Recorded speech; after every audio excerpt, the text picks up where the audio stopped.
Have you ever struggled with what analysis means and how to actually do analysis? In this presentation, we'll demystify the analytical process by introducing practical strategies for analyzing a subject. We've broken these down into 4 basic analytical moves called aims. At any time, you may choose a tutorial for any of these 4 moves from the sidebar menu. The strategies you'll find here come from Writing Analytically by David Rosenwasser and Jill Stephen. First, let's review the moves. The golden rule of analysis is to acknowledge bad habits of mind that may often stand in the way of your ability to clearly analyze a subject.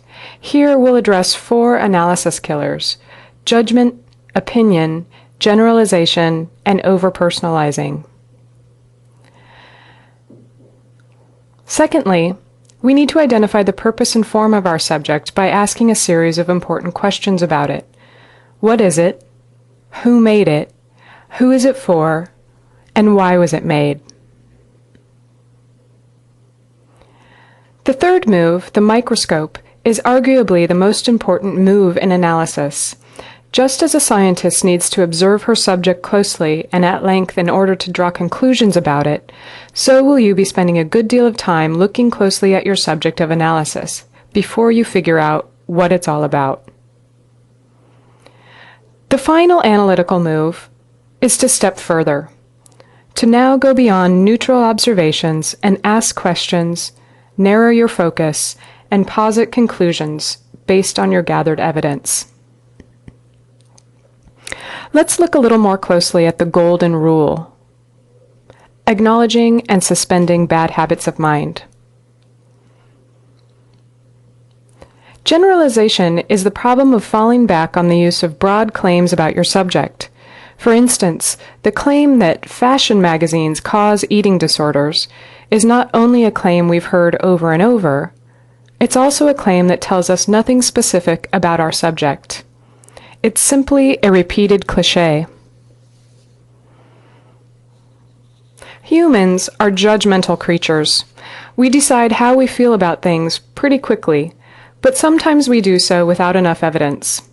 In analysis, it's a good idea to suspend how you feel about a subject so you don't shut down critical thought and end up with statements such as, "The shows on PBS are boring," that tell us nothing about the subject other than your immediate reaction to it.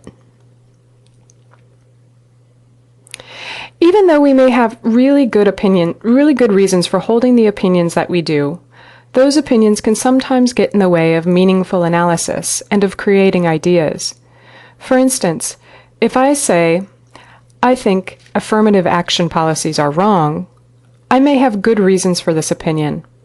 But starting with the opinion before analyzing the components of the debate will diminish my analysis and will really be the opposite of creating an idea.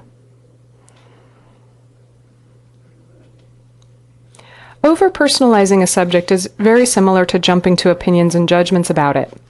All of these habits involve letting what we feel about a subject impede our ability to analyze it. For instance, many people struggle with understanding existential philosophy, but this really shouldn't stand in the way of our ability to look closely, ask questions, and formulate ideas about it. In the next installment of AIMS, we'll be discussing how to identify the form and purpose of the subject you are analyzing.